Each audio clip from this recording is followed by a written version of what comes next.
So in today's lesson, we're going to be examining slavery and human trafficking in the modern day. Now, it's easy for us to think of slavery as something that's been relegated to the pages of history books, but the reality is that by total numbers, there are more slaves alive today than at any point in human history. So slavery is a problem that still exists, and it remains a major issue in parts of the world. In this lesson, we'll be examining the following big ideas to get a better understanding of this issue. We'll start by looking at the different types of slavery and how we could categorize it. Then we'll look at what slavery looks like in the modern day. After, we'll look at the Global Slavery Index and how they rank countries based on certain criteria. We'll then look at who is most vulnerable to becoming a slave. And finally, we'll look at the idea of forced labor and sex trafficking in a little more detail.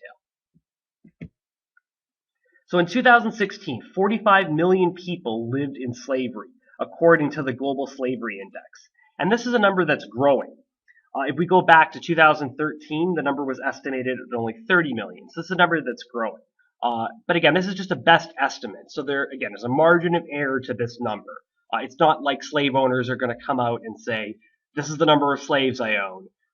Here they are. It's something that international organizations and NGOs have to do a lot of work on the ground to try to come up with these estimates. But this is our best guess that we have. And there are more slaves alive today than at any point in human history. Now, part of this is simply because there's more people alive today than at any point in human history.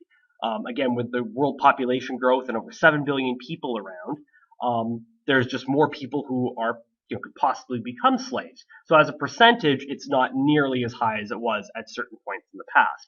But this still points to the reality that in some parts of the world, there are lots of people who are still falling victim to slavery, and there are more people who are potential victims to those who want to exploit them. And this is truly a worldwide phenomenon. It's not just happening in poor countries. It's not just happening under dictatorships. This is also happening in rich, liberal democracies. So from forced labor on cannabis farms in the UK to child laborers in the coca industry in Côte d'Ivoire, an estimated 45.8 million people are still enslaved today. So even though the numbers are lower in developed countries, they still exist. There are still slaves in developed countries, including Canada.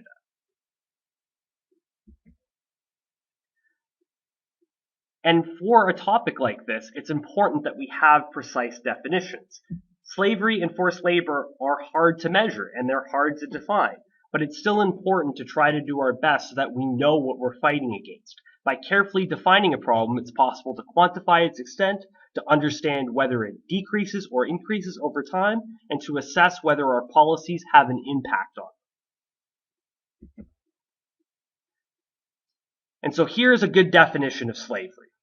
Slavery is the possession and control of a person in such a way as to significantly deprive that person of his or her individual liberty, with the intent of exploiting that person through their use, management, profit, transfer, or disposal.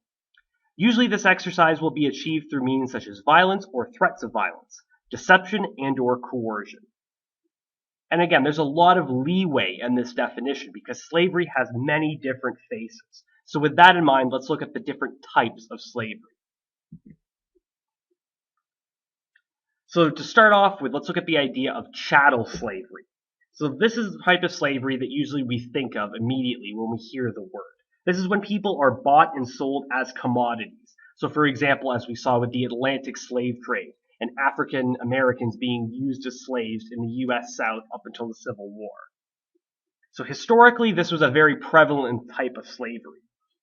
Chattel slavery was hereditary, so you were born into it. If you were a slave, your children were slaves. And you are born into it, and there's no way out. No matter how hard you work, no matter what you do, there's no way for you to get out of slavery, unless you run away and escape. You are always property of your owner. Today, however, this is the least common form of slavery. There are laws against it, and part of this is because, again, if we go back to the Atlantic slave trade, selling slaves was a very public affair. You would have people in the markets auctioning off slaves. So this is something, again, if we saw people doing this today, it would be a little easier to crack down on. Whereas other types of slavery are a little more subversive. So for example, let's look at debt bondage. This is when someone works as a slave to pay off a debt. So again, on the surface here, this looks like something that maybe isn't so evil. So for example, if you went to a restaurant and you forgot your wallet and you need to pay off the bill, you might be asked to perform some kind of service for the restaurant. Maybe they want you to wash dishes for them. That's a kind of, you're paying off a debt with your labor. But this is something which can lead to dramatic and bad impacts on people throughout the world. So this can be something where, again, in the developing world, you don't have the money to pay off somebody, so you agree to work for them to pay it off. The problem is that debt bondage, it's often impossible to work your way out of, even though in theory, once you've paid off the debt, you're free to go. And debts can often be passed on from generation to generation. So similarly to chattel slavery, you might be working to pay off a debt that your grandfather incurred decades ago. A similar type of slavery is indentured servitude. So this is when you volunteer to be a slave for a given period of time to pay off some form of debt. And so if we go back to the time of the Atlantic slave trade and when Europeans were coming over to the Americas, this was a fairly common form of slavery too. In fact, many white people were indentured slaves during this time. So poorer white people who wanted passage over to the Americas, they might agree to become indentured slaves in order to get passage across the ocean because they couldn't afford it otherwise. But after they, worked for a certain period of time, this might be a couple of years, they would be free to go, and they would no longer have the shackles of slavery around them. And it was a contract that you entered into, it was a legally binding document, and once you worked your way out of it, you were free to go, unlike chattel slaves who were stuck in it for their lifetime. We also have forced labor. So this is when you're forced to work and you're not being paid for it, or you're being paid for far less than you were promised. So think back to the Nepali migrant workers that we looked at who were working in Qatar building the 2022 World Cup stadiums. In many cases, they were making far less money than they were promised. And even if they wanted to quit and leave, in many cases, they weren't able to do so because their passports were taken away. So if they wanted to leave the country, they weren't going to be allowed to leave the country. We also have criminal exploitation. So when you're forced by a criminal outfit to work for them and you're being extorted into doing things for them. We have domestic servitude. So this is when people are working in domestic jobs without being paid or being paid far less than they're supposed to be paid. So this is common in some parts of the U.S. where Latin American women, they will work for people in their homes doing household chores, and in many cases they are exploited by people. And this is exacerbated by the fact that the current political situation in the U.S. makes things extremely hard on Latin immigrants. So if someone was to complain about the fact that their employer wasn't paying them for long periods of time or was paying them far less than they were supposed to be paid, that employer might say, well, I'm going to go to the immigration office and get you deported if you do that. So we'll see this kind of blackmail and extortion, which helps add to the vulnerability of these people. Child trafficking is another form of slavery. This could include things like using child soldiers or any other type of child labor which is otherwise illegal. And then finally, sexual exploitation. So for example, forced prostitution. This would be a common type of slavery in Canada. Although the sheer numbers are a lot lower, there will be examples of people who are forced into prostitution, forced to work for other people against their will.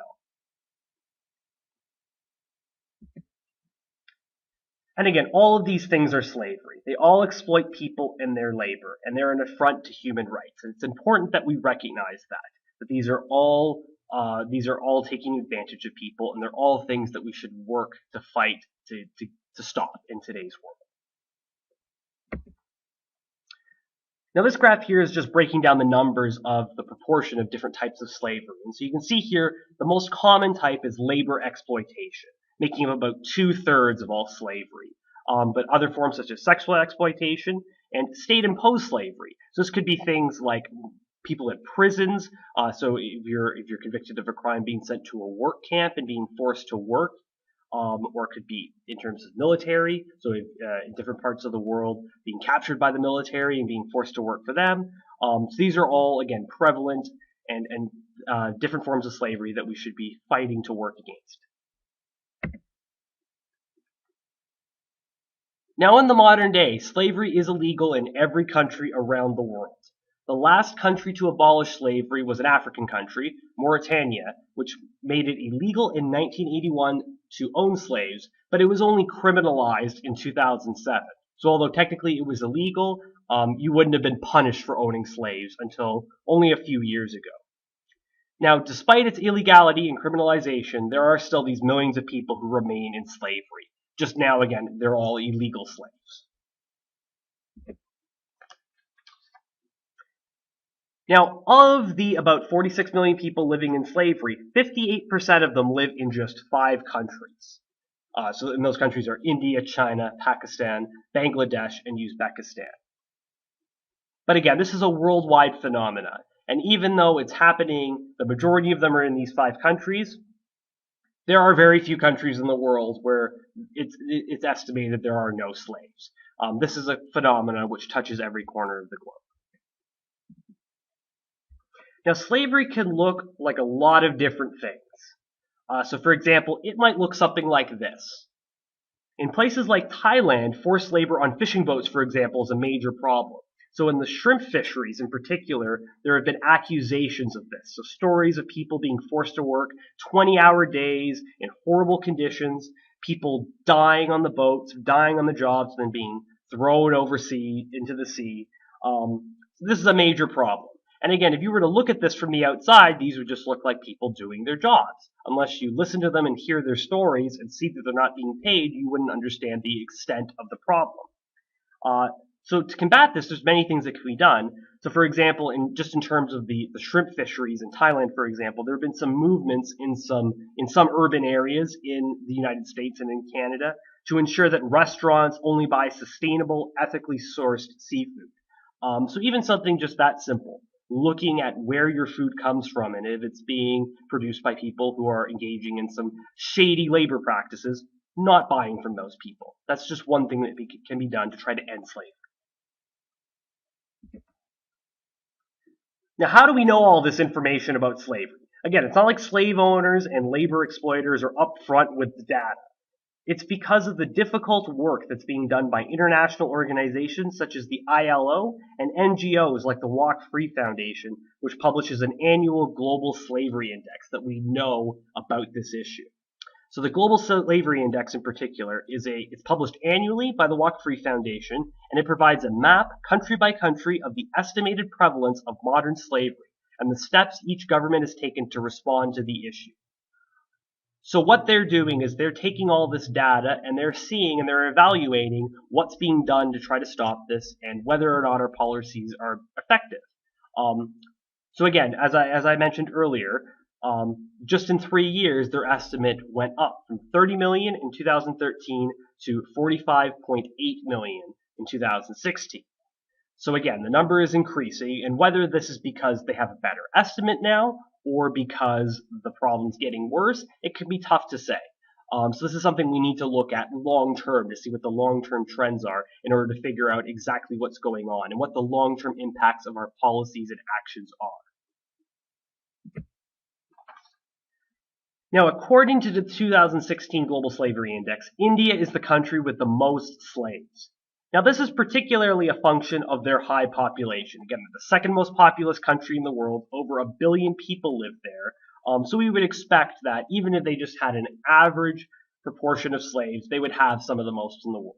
But there's also several social, economic, and cultural factors to do with India itself that allows for so many slaves to live there.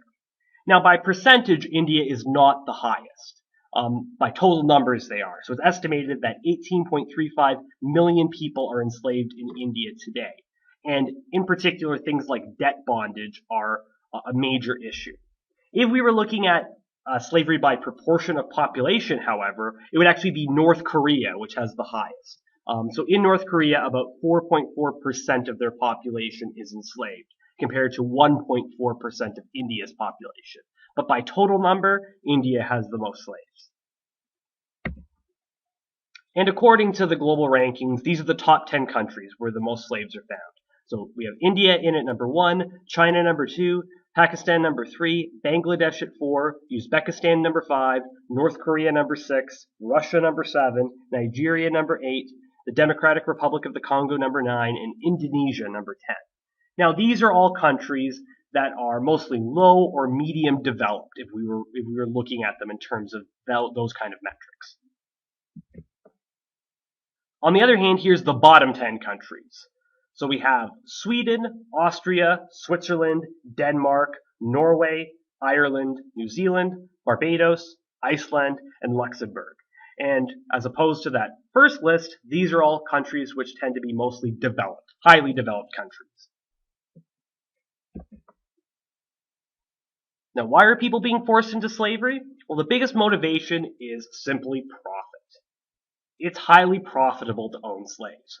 Funny how that works. If you don't want to pay your workers, you can make a lot of money off the products you want to sell or the services that you want to sell. But it's important to remember these aren't just evil people. A mistake that we can make as people trying to analyze a problem is just assume that people who do bad things are just fundamentally evil. There are usually other motives behind that, and to understand those other motives is important. We'll usually underestimate people if we think they're just evil, because we tend to write them off. If we want to actually understand what the underlying issues are, we want to look at what the underlying problems are. We want to look for other factors too. So not to say that people who own slaves or people who use slaves aren't terrible people. Yes, they are, but they have other motivations too. And making money is chief on that list. So it was estimated that about $150 billion was made just out of the illicit profits from slavery and forced labor every year.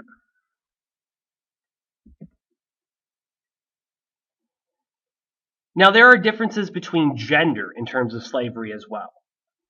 So women and girls, for example, represent the greatest share. So we see a disproportionately women are more likely to become slaves. 55% of all slaves are female versus 45% that are male. And also, adults are more impacted than children.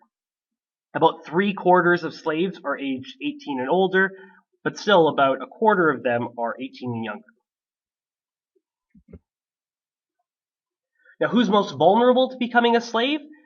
So here are some groups here which might be more vulnerable. So indigenous people, again, due to many social factors and government policies, more likely to become slaves. Illiterate people, if you can't read, you can't write, you're more likely to be tricked into becoming a slave. Someone asks you to sign a document, you might accidentally sign your life away. You don't understand the conditions of the contract.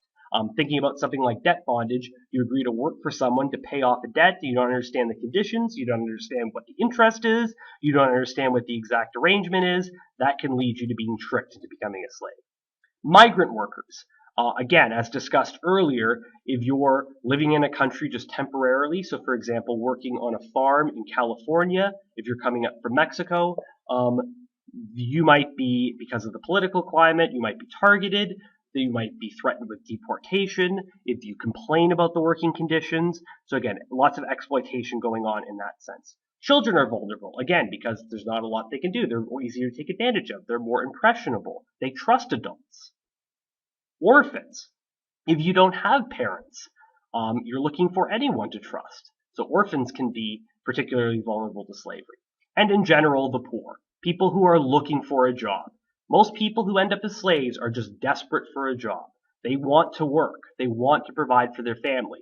They're not doing it because they're stupid. They're doing it because they want to provide for their family. And unfortunately, the person that they decide to work for is someone who's going to exploit their labor. And there are many ways that one can wind up as a slave. But here are just a few examples. Again, you could be born into hereditary slavery. So again, you had no part of the choice. Just your parents were slaves, so therefore you're a slave too. You could be captured or kidnapped. You could be bought or sold. Or you could be tricked or lured. And again, this isn't just because people are stupid. This is something which, again, people are being taken advantage of. There might be false promises. Again, you're going to get paid lots of money if you come work for me, and then in reality, the conditions are far worse and the pay far less than you expected. Or you might be offered a job, you accept it, The conditions are really bad, and then you can't escape. Again, maybe they take away your passport and you can't leave the country in order to get away from that job. And again, this is a human rights issue that we should not ignore. We want to do whatever we can to stop people from being bought and sold and from being exploited. Everyone wants to put in a good day's work and a hard day's work, but at the end of the day, people deserve to get paid for that. So we want to make sure that people aren't being exploited and people aren't being taken advantage of, no matter what form that might look like. Now, of all kinds of slavery, sex trafficking is the most profitable type. Now, estimates differ, but upwards of $99 billion every year is made from sexual exploitation. So looking at all those forms, this makes up a large percentage of it. And in some cases, we see entire industries develop around them. So sex tourism is prevalent in many countries around the world, and child sex tourism, where children are exploited, is prevalent in certain places, such as Thailand, Cambodia, Brazil, Colombia, and Mexico. This can be a particular problem, where poor children are, in some cases, kidnapped, in other cases, bought and sold, in other cases, they're tricked. So if you're runaway children, in a lot of cases, are vulnerable to being taken advantage of and end up in the sex trade. This is a problem in certain parts of the world. And thinking about a lot of these issues can make you feel really depressed. These are not happy things to think about. But with all that dreary stuff in mind, it is important to note that things are getting better, and there's a lot that's being done to try to make this better. And if we just look again at the percentage of people who are in slavery, it's actually at its lowest point in human history. So although the number is at 45 million, there are 7 billion people on the earth today. As a total percentage, it's at its lowest point in human history. So with continued reform and activism, there is hope that slavery can be abolished and slavery can be stopped to an even greater extent than it already has. Because again, that 45 million number, we can make that even lower. We want to make it as close to zero as humanly possible. So in summary, in this lesson you learned that there are over 45 million slaves worldwide as of June 2016, with India having the most of any country. There are different types of slavery and a variety of ways one can fall into slavery. Migrant workers, children, indigenous people, and the poor are the most vulnerable. And forced labor and sex trafficking are two very profitable forms of slavery.